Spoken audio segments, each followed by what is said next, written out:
Good morning. It's AMI day 7, and today's lesson is simplifying fractions. Okay?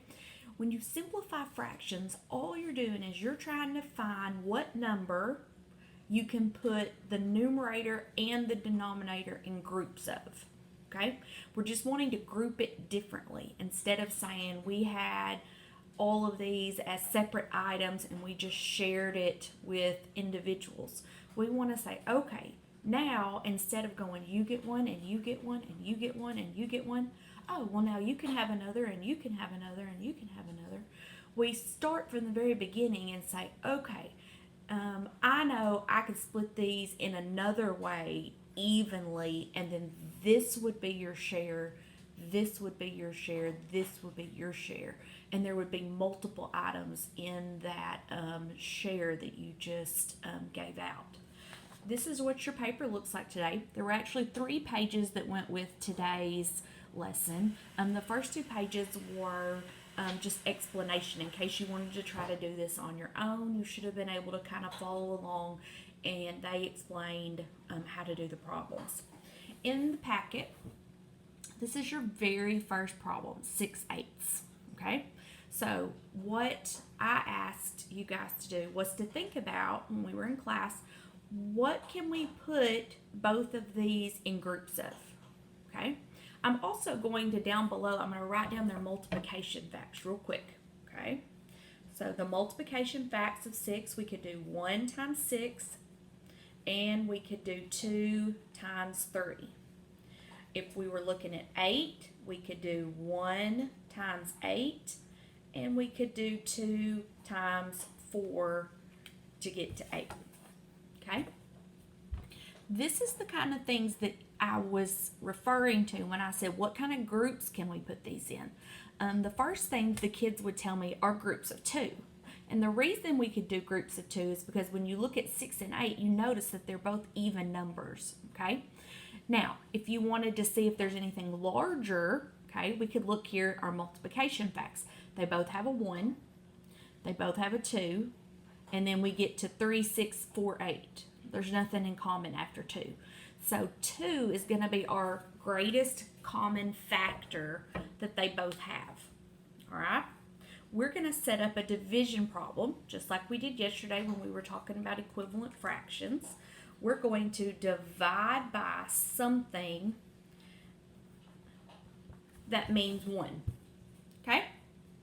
So we're going to divide by something that means 1. Remember, if we do 2 divided by 2, that equals 1. All right?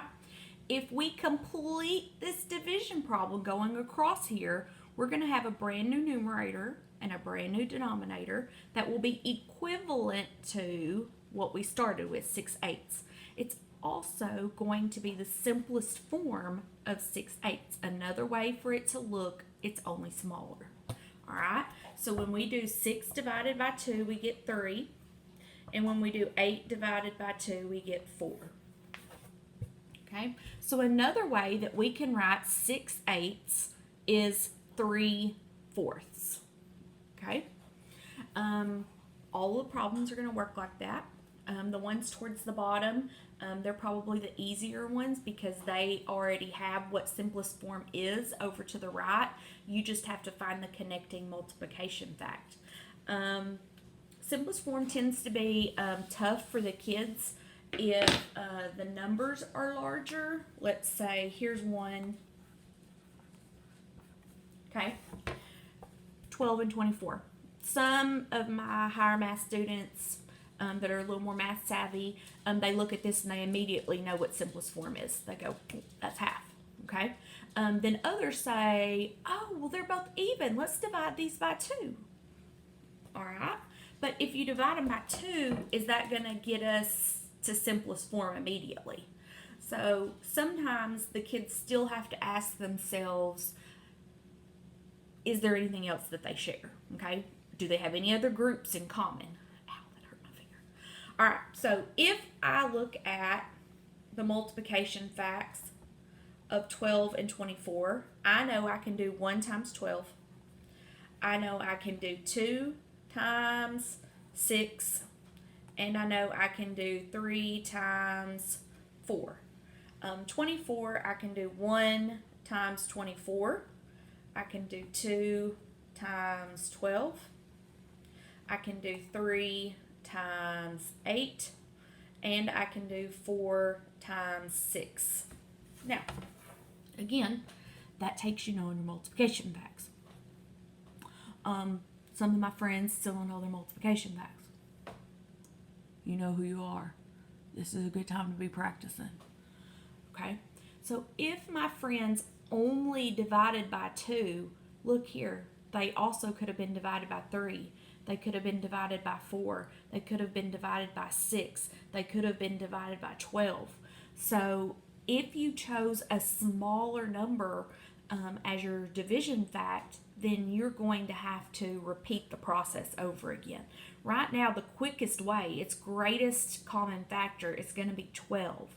So if we divide the numerator and the denominator by 12, then immediately, boom, we're going to have half, and we know that that's the correct answer. So let's see what happens if we just divide it by 2. All right, so we would get 6 and 12.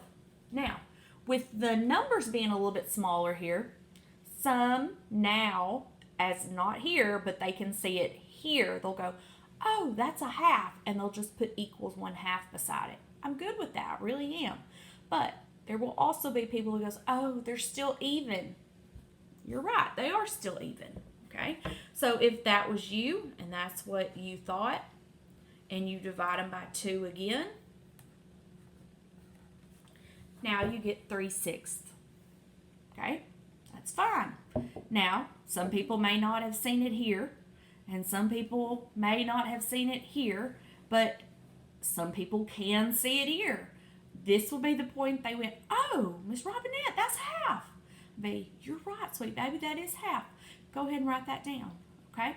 Now, some people are going to leave it like this because they'll go, oh, well, 3's not even. I can't do anything else with that, okay? So you got to watch them when we're doing this, okay? Because some people, like I said, you know who you are. They don't know their multiplication facts, and they're not thinking, oh, well, you can divide by 3, okay? So that would have been the last step, and it did lead us to where we finally knew the answer was going at 1/2. Parents, I really, really, really encourage you to look at this with your kids tonight. Some of your kids honestly, truly, deeply don't know their multiplication facts. They know who they are, and they probably need to be practicing with flashcards, multiplication.com, something like that, to help them out. This should be very easy work for them to do, but for my babies that don't know their multiplication facts, this may be something they struggle with. I'll be back and see you tomorrow. I've been sleeping in the last couple of days. I take medicine at night to help me sleep with my poor little finger. And so it causing me to stay in bed a little bit longer. But anyway, this is kind of fun. We're going to try to Zoom again on Friday if you want to visit with everybody. I just ask you when you come in, I'm going to have everybody muted. And then we're going to take turns talking. You can tell us what's been the most fun about being on break, maybe what's been the worst about being on break, and we'll just have a little chat. I think I'm going to set it up for 6 o'clock Friday night. That way parents can get home in case you have the Zoom on your device or whatever, if you need to help them set it up. So that's kind of what I'm looking for. Today, the school is open in case you didn't get your packets. I know Miss Erica's already messaged me. She needed to know where packet 1 was. Some people have lost it. So anyway, they're there for you if you need them today. Don't forget, I think maybe until just, I don't know if it's 3 o'clock or 5 o'clock, there was a message you could probably look back on in your phone. But anyway, y'all have a good day. Love you. Bye.